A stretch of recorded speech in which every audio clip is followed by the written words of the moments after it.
You would know me from a channel called Rads, who does forest content. He got me into forest a few years ago, where Chris Uter was in charge. That's how you would probably know me from, and I thought I'd try a Premier League prediction video. And I'm going to start from 20th and go to first. In 20th position, I've got Sheffield United.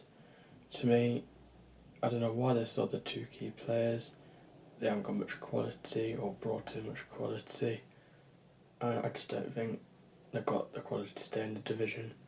And I think the owner is trying to sell as well, so I think it's going to be a very harsh season for them ahead. Moving on into 19th, I've got Wolves. Wolves, they've lost their best player in Neves and they've lost Lopatelli, if that's how you say his name. They haven't got a striker in and they got 31 goals last season.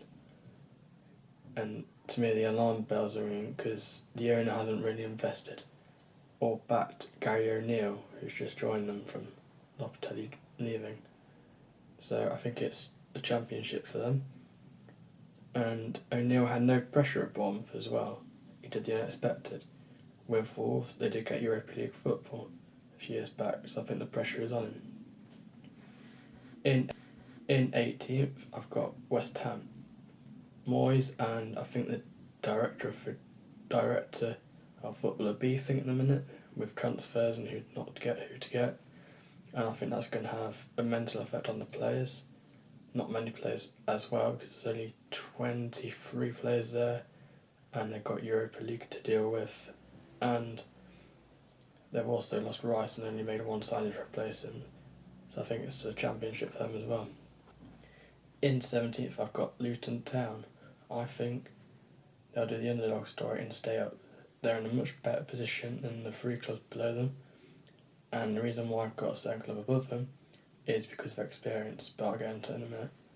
They've brought in so much depth signings, so hopefully that should keep them up, I would say, especially with the two teams below them having their off-the-field issues.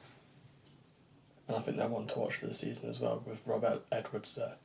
In 16th, the only reason why they're this high is because of Dyche and the experience some of the players have. They haven't brought in many attackers, which is what they were lacking last season, and I still think they will be very much within the battle. 15th, I've got Crystal Palace. They've lost Zaha, Roy Hodgson's still there. They've not really had a busy window, and they could lose Elise and Eze this season, or window, or January. If you keep hold of them, they should be alright, but if they do lose them, they're very much within the relegation battle. 14th, I've got Burnley. To me, they should be alright. Company's completely switched their project around from hoofball to this possession-based football. They've brought in a lot of young talent, and I don't really see them having too many issues this season. I think they'll get 14th, but they could get higher, I would say. In 13th, I've got for Nottingham Forest, a team that I obviously now support. I think Morgan White, Johnson and Awani is a fatal front three, and that would steady them away, if that even makes sense, away from that bottom five area. They've sorted the goalkeeper issue out with Matt Turner, which I think is a feasible option to at least January, where we can get that Croatian goalkeeper or someone like that in. Elanga also helps out with depth and attack, which could help Johnson and Morgan out even more. And because of last season, how they got 30 players after losing at least 26, they've now had time to gel, and I think they'll be alright. Moving on to 12th, I've got Fulham. Mitrovic and Paulinho and Silva could all be leaving within the next few weeks, or they couldn't. Depends. If they do keep a hold of those three, I think it's just going to be a 12th place finish for them, really.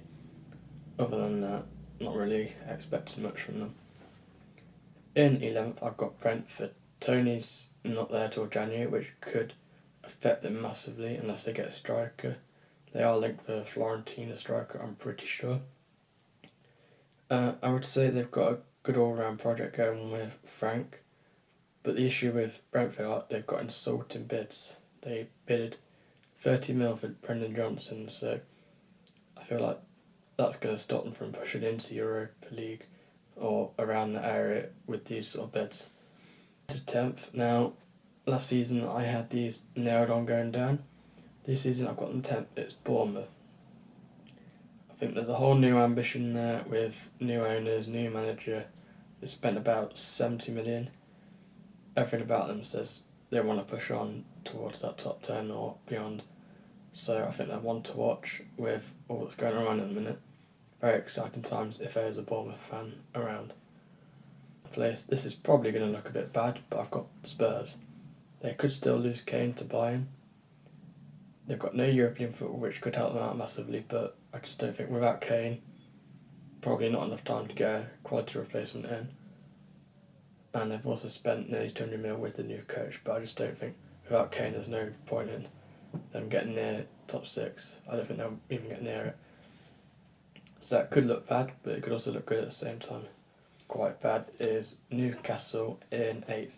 I think UCL will take its toll on them during when it's the group stage. I think that could affect their season later on. They're very slowly building depth to continue to get top 4.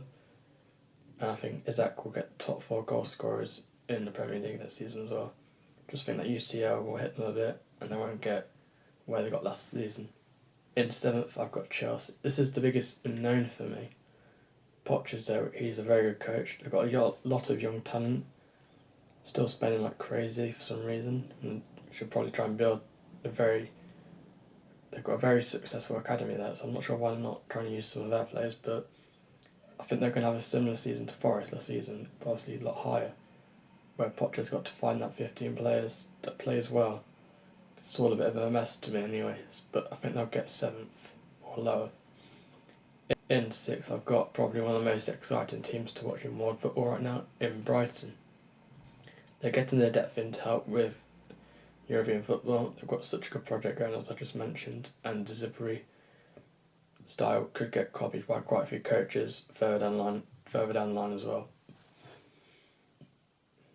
In 5th place, I've got Aston Villa. The reason why I got them this high is because I think Emery will drive them towards they've had a quality window and they've got the right ones in. I can really see them even pushing towards title in some areas or some game weeks. Just got such a good project, and I think they're another team to watch out for. For Man U, expected season, they've lost De Gea.